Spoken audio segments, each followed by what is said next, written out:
My name is Jennifer Benton. I'm the CEO here at Abuse Counseling and Treatment.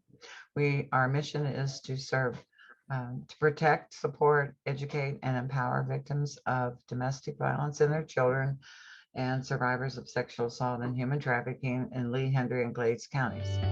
So our objective was to get involved with ACT, an abuse counseling and a therapy nonprofit organization that offers shelters, childcare, and counseling to survivors of domestic abuse or sexual assault. Hi, I'm Reedy. My role in this project, first off, is we volunteered at the Second Act thrift store, and basically what they do is take donated items and sell them, and volunteers work there. Obviously, there are some paid employees. They worked with ACT, the regular ACT, which provides services for battered women, sexually assaulted women, domestic violence, just anyone that's a victim of domestic violence or sexual assault, as well as mental health therapy and stuff like that. So basically what we did was, me specifically, is I went into the store and volunteered hanging things, price tagging things, cleaning, just pretty much anything they needed, and all the sales that they make go directly to ACT and providing like employees, providing necessary goods for them, as well as some of the clothes also go to victims, and it goes to education on sexual assault prevention and other domestic violence stuff, education. Another thing I did was I, in coordination with my team, helped design a flyer that we would hand out to students on campus, and have discussions on, their thoughts on it, as well as, the type of education they've had on it and what they didn't know, we would tell them. We also went ahead and hung a bunch of flyers around campus because it's really important that this information gets out there. And, you look at the bulletin boards in the buildings and there's not really much on there. It's kind of a topic that no one really likes to talk about. So I went and hung a bunch of these flyers on the bulletin just so they would have access to resources they could use if they needed to reach out, if they needed help, as well as different kind of statistics to make people more aware and educate them on, the severity and the frequency of sexual assault, specifically on campuses in college. This is a huge thing. So that's what I did, and worked directly with the director of volunteer at ACT, to help coordinate more people to come there and handle kind of just their mission and talk to people, see their experiences so that could better help me be a better volunteer, as well as, educate myself. So that's what I did for this project, and my group mates were really helpful, and they will explain what they did. ACT provides clothing, shelters, childcare, and counseling to survivors of domestic violence or sexual assault.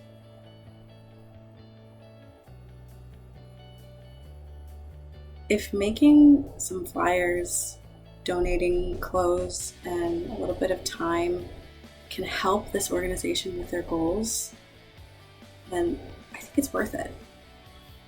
And I think it's worth it. We've been working with Abuse Counseling and Treatment, also known as ACT, to try and help victims of sexual assault. Many people, including mainly women, get sexually assaulted every day, and ACT can help you get through that with counseling, housing, safety, and much more. Our group wants to help these people in whatever way we are able to. So we volunteered at the Second Act thrift store, where not only the money goes to helping those victims of sexual abuse, but also provide them with clothing and items they need. We wanted to do more, and still do, but we'll do this for now. I know I learned that sometimes it's hard to help people out more directly, and I I wish I could do more, you know? For my individual part in my CEP project, I wanted to do more than just volunteering or putting up flyers. I wanted to get my entire community involved. For me, my community includes my sorority, Kappa Delta. The key element of civic engagement that guided my work and really inspired me was I saw an opportunity for the girls in my sorority to clean out their closets while also helping the victims of abuse by donating those clothes to the Second Act thrift store. Over the past 2 weeks, I've been working closely within my sorority by standing up in chapter and telling my sorority what my project is all about and what the Abuse Counseling Treatment Center actually does for the victims of abuse. We've been gathering clothes, and I've been having sisters who really want to get involved, help me out, and total over the past 2 weeks we have gathered 4 bags and 1 box full of clothes to donate to the Second Act thrift store.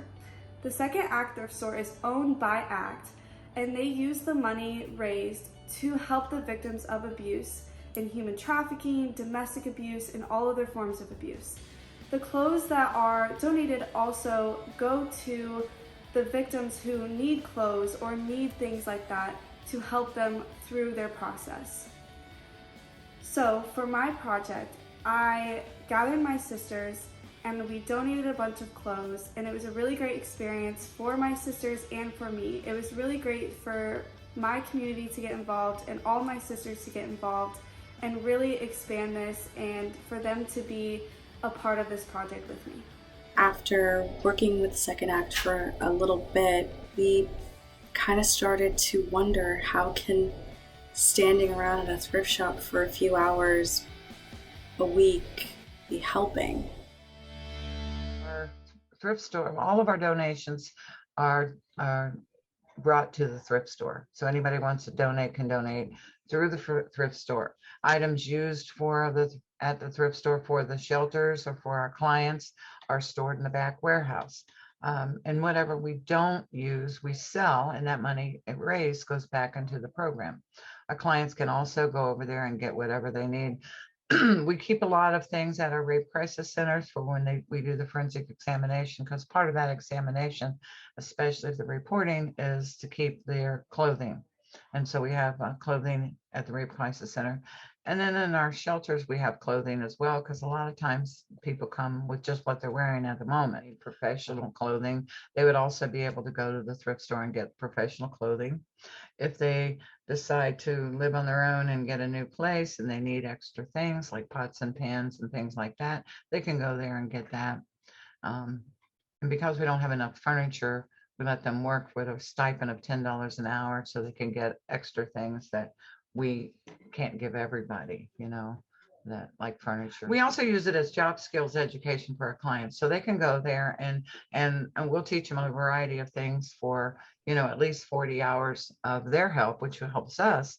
And then we'll give them a certificate of completion that they can use on their resume. Because a lot of times, if you know anything, especially about domestic violence, it's about power and control. They haven't been allowed to work. They haven't been allowed to do a lot of things or have friends or anything.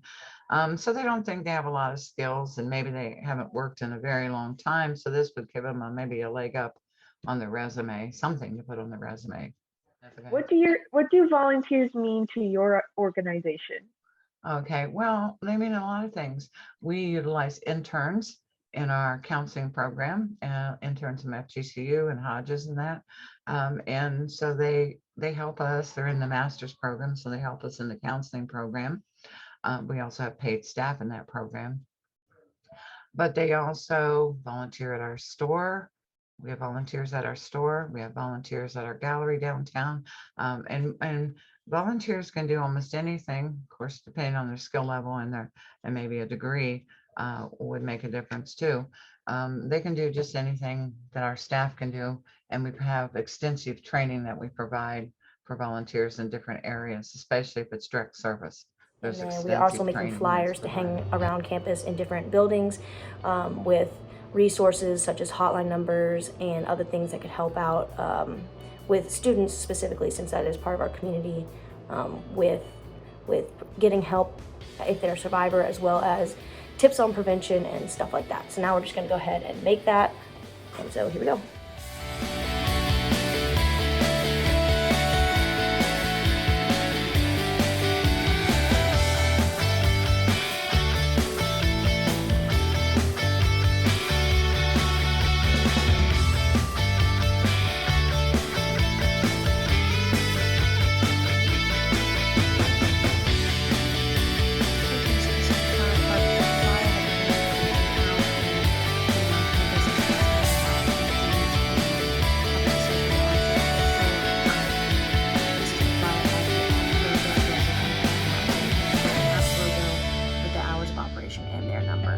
as a bunch of facts and information about sexual assault, as far as what victims can do and prevention.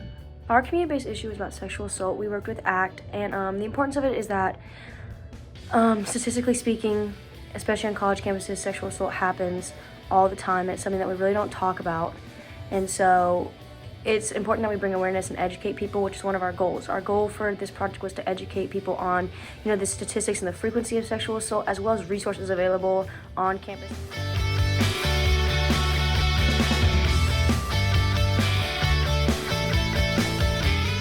Others learned a lot from this project because we were able to educate them. The amount of people that said, wow, I didn't know how frequently sexual assault occurred, and they also didn't know about on campus things like CAPS and ACT, which is a resource in the community. So they learned about that, but really this impacted me because I learned a lot. I didn't know much about it. I knew about sexual assault, I knew the prevalence, and I knew the problems with it, but I didn't really know about all the resources. I didn't really know about the exact statistics around it. So I think I learned a lot about it, and I learned a lot about prevention. And I can apply that to my own life. I can apply it to my family members' lives. I can, help educate more people outside of this campus, maybe on other campuses and stuff like that. So I think that was really important, in that aspect. I think the biggest takeaway from our project that people need to know is that, this extends beyond this class. This problem is huge. It's huge everywhere. It's huge in almost every community, especially college ones.